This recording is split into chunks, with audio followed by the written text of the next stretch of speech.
ଓଡ଼ିଶାରେ ଗୋଟେ ଆଞ୍ଚଳିକ ଦଳ ଗଠନ ହେବାର ଯେଉଁ ପ୍ରଚେଷ୍ଟା ଚାଲିଛି ଏଇଟା ଗୋଟେ ଲୋକହସା କାମ ଚାଲିଛି। ଲୋକ ଜଗତ କେବଳ ଲୋକ ହସିବେ। ଆରେ ଏଥିରେ ଆମ ଓଡ଼ିଶାରେ ବହୁତ ଦେଖିଛେ ଯେ ବହୁତ ଆଞ୍ଚଳିକ ଦଳ ଗଠନ ହେବାକୁ ହେଇଯିବ। ଆଞ୍ଚଳିକ ଦଳ ଗଠନ କରିବାକୁ ହେଲେ କ'ଣ ଦରକାର? ଆମର ଲୋକ ଚରିତ୍ର ଯେତେବେଳେ ବର୍ତ୍ତମାନ ଲୋକ ଚରିତ୍ର ଟିକେ କଳୁଷିତ ହୋଇଯାଇଛି, ଏଇମାନେ ହିଁ ଲୋକଙ୍କର ଚରିତ୍ରକୁ କଳୁଷିତ କରିଦେଇଛନ୍ତି। ପ୍ରଚୁର ପଇସା ଦରକାର, ଲୋକଙ୍କୁ ବିଭିନ୍ନ ପ୍ରକାର କ୍ଷେତ୍ରରେ ପଇସାର ଆବଶ୍ୟକତା ଦରକାର। ହଠାତ୍ ତାଙ୍କର ମତିଗତି ସବୁ ଚେଞ୍ଜ ହେଇଯାଉଛି। ତେଣୁ ଏମାନେ ଗୋଟେ ପାର୍ଟି କଲେ ହଠାତ୍ ଲୋକଙ୍କ ପାଖରେ ପହଞ୍ଚି ପାରିବେ କି? ଏବଂ ଯେଉଁମାନେ ପହଞ୍ଚିବେ ଆଙ୍କ ଭିତରେ ମୋତେ କୁହନ୍ତୁ, ଯେଉଁମାନେ ଅଛନ୍ତି ଆଙ୍କର ହାତରେ ଆଦର୍ଶବାଦୀ ନେତା କିଏ ଅଛି ଯିଏକି ଗୋଟେ ଷ୍ଟାର୍ ଆଟ୍ରାକ୍ସନ୍ ହେଇକି ରହିବ? ଯେତେବେଳେ ବିଜୁ ପଟ୍ଟନାୟକ ସେତେବେଳେ ଜଣେ ଷ୍ଟାର୍ ଆଟ୍ରାକ୍ସନ୍ ଥିଲେ, ତାଙ୍କ ଦେହାନ୍ତ ପରେ ତାଙ୍କର ଲିଗାସି ହିସାବରେ ଗୋଟେ ପାର୍ଟି ତିଆରି କରିଦେଲେ। ବିଜୟ ମହାପାତ୍ର, ନଳିନ ମହାନ୍ତି ଆଉ ଶ୍ରୀକାନ୍ତ ଜେନା ଲାଗି ଆଣି କରିଦେଲେ। ବୋଧେ ସେଇମାନେ ବଡ଼ ବଡ଼ କିଳା ନେଇଗଲେ ନା ନାହିଁ? ଯେଉଁ ହେଲା ସେମାନେ ତାଙ୍କର ଅସ୍ତିତ୍ୱ କିଛି ରହିଲାନି। ଏବେ ଯେଉଁ ପାର୍ଟି କରିବାକୁ ଚାହୁଁଛନ୍ତି, ଏ ପାର୍ଟି ହେବାକୁ ହେଲେ ତାଙ୍କର ଷ୍ଟାର୍ ଆଟ୍ରାକ୍ସନ୍ କିଏ ଅଛି? ବର୍ତ୍ତମାନ ସୌମ୍ୟ ପଟ୍ଟନାୟକ ଜଣେ ଷ୍ଟାର୍ ଆଟ୍ରାକ୍ସନ୍ ଥିବା ଲୋକ, ସେଇ ବ୍ୟକ୍ତିତ୍ୱ ସିଏ ନିଜେ କରିପାରିଲେ କି ସମ୍ଭାଳି ପାରିଲେ କି ପାର୍ଟିକି? ସେ ପୁରା ସମ୍ଭାଳି ପାରିଲେନି।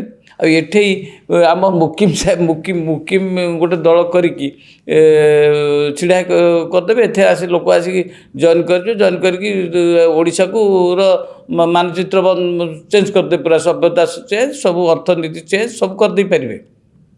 ତାଙ୍କର କ'ଣ ଆଇଡ଼ିଓଲୋଜି କ'ଣ ଅଛି? ବର୍ତ୍ତମାନ ଯଦି କରିବେ, ଯଦି ଗୋଟେ କଟକର ଇଲେକ୍ସନ୍ ଜିତିଗଲେ ଠିକ୍ ହେଲା, କାହିଁକି ଜିତିଲେ?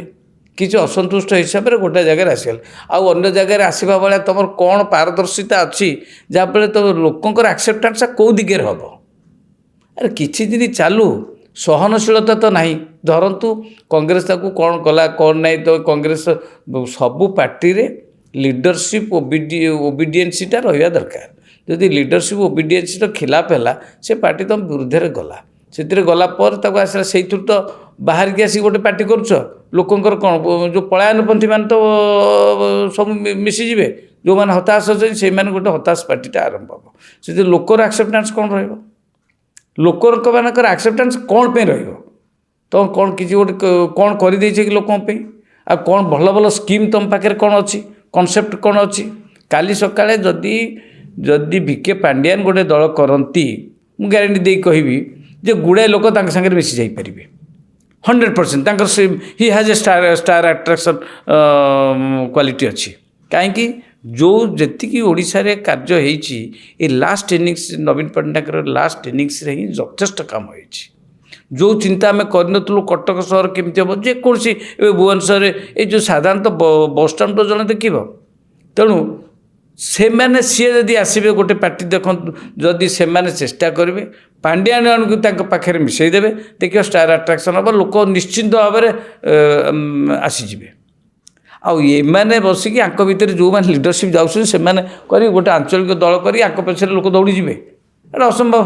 ଏରା କିଛି ହେବ ନାହିଁ। ଯଦି ବି ହେବ ଲୋକ ହସା ହେବେ, ଅବଶ୍ୟ ଗୁଡ଼ାଏ ପଇସା ତାଙ୍କର ଖର୍ଚ୍ଚ ହେଇଯିବ, ଲୋକଙ୍କୁ ଦେବେ, ଖାଇବେ ପିଇବେ, ଲୋକଙ୍କର ଦିଆଡ଼େ ଫାଇଦା। ଆଉ କ'ଣ, ଏ କରୁ ଖାଇବେ ସେ କରୁ ଖାଇବେ, ଚାଲିଲା ବେପାର ଚାଲିଲା, ସଭା ସମିତି ହଉ ଟିକେ ଚାଲୁ, ଏଇସବୁ କଥା। ସେଥିରେ କିଛି ପାର୍ଟିର କିଛି ମୂଲ୍ୟ ନାହିଁ। ପାର୍ଟି ହେଇକି ଲୋକ ହସା ହେବେ। ବରଂ ତୁମେ ସମସ୍ତେ ମିଶିକି, ଗୋଟେ ପିଲା ଅଛି ଆମର ଅରବିନ୍ଦ ମହାପାତ୍ରକୁ ତୁମେ ଆହୁରି ତାକୁ କର, ବିଜେଡ଼ି ଗଭର୍ଣ୍ଣମେଣ୍ଟକୁ ମଧ୍ୟ ଷ୍ଟ୍ରଙ୍ଗ କର, ସେ ଗୋଟେ ଭଲ ଅପୋଜିସନ୍ ଦିଅନ୍ତୁ। ବର୍ତ୍ତମାନ ବିଜେପିର କିଛି ଆମ ଯେଉଁ ତାଙ୍କର ନେତାମାନେ, କିଛି ମନ୍ତ୍ରୀମାନେ ମାନେ ଏତେଟା ଦକ୍ଷ ନୁହନ୍ତି, ସେ ଦକ୍ଷ ନ ହେବା ବେଳୁ ତ ଗୁଡ଼ାଏ ଖଣ୍ଡେ କମେଣ୍ଟସ୍ ହେଉଛି ନା ତାଙ୍କ ବିରୁଦ୍ଧରେ। ତେଣୁ ସେଣ୍ଟ୍ରାଲ ଲିଡରସିପ୍ ସହିତ ସମଝୋତା କରି କିଛି ଗୋଟେ କରାନ୍ତୁ।